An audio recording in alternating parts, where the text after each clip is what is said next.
واش بغيتي نتكلموا بصراحه ونجيك من الاخر، راه هاد السياسيين اليوم وهاد الحكومه وهاد النقابات وهاد المنتخبين بصفه عامه راه ما بقاو صالحين حتى شي حاجه، راه غير كيهلكوا في الميزانيات، راه ما دايرين حتى شي حاجه. وانا غادي نعطيك امثله زوينه وبسيطه جدا. اليوم في المغرب غادي نعطيك مثال، عندنا 200,000 سياره خاصه غير بالمنتخبين والسياسيين.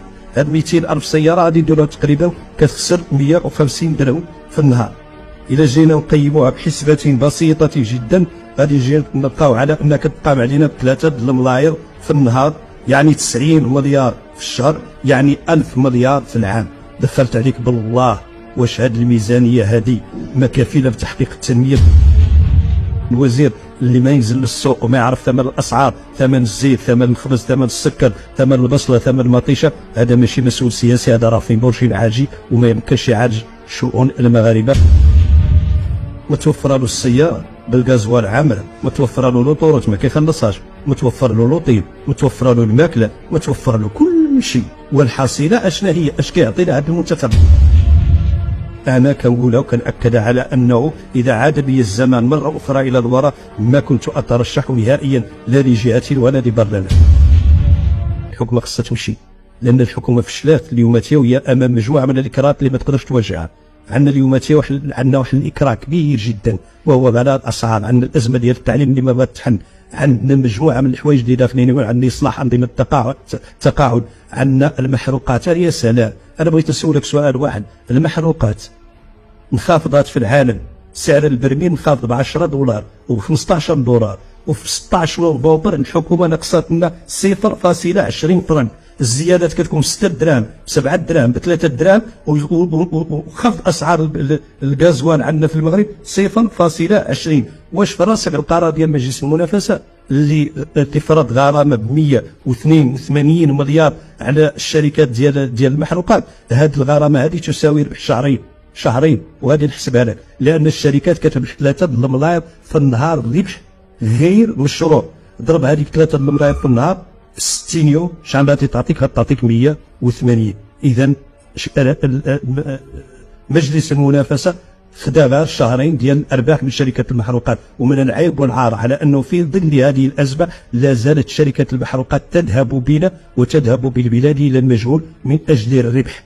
لا يوجد عند هذه الشركات هذه واحد الحس وطني، لان هي السبب في غلاء الاسعار وغلاء الخضر وغلاء الدجاج وغلاء السمك وغلاء مجموعه من المواد الاساسيه اللي المواطن اليوم كيعتمد عليها، كلها سبب المحروقات. كنقولها لك ونأكد لك، نحن امام جشع شركات المحروقات. شوف اليوم باش ايضا نكونوا صراحه، اليوم كاين فشل ديال السياسي، وملي كيفشل السياسي كيورط معاه الدوله وكيورط معاه رجل الامن، لانه لا يعقل على ان السياسي يفشل في قطاع في تدبير ازمه معينه. ونعطيك امثله من ازمه المعاماه ونحن جايين حتى بازمه التعليم، كيديرها السياسي ولكن الامن هو الذي يتحمل المسؤوليه، والكلفه الامنيه كبيره جدا. بدل ما نخلوا الامن يمشي قابل المشاكل الحقيقيه ويحفظ لنا النظام، يحفظ لنا البلاد، كندخلوا في متاهات الحفاظ على السلم الاجتماعي اللي تسبب في عدم استقرار السياسي. اليوم المطلوب هو ان الدوله تتدخل.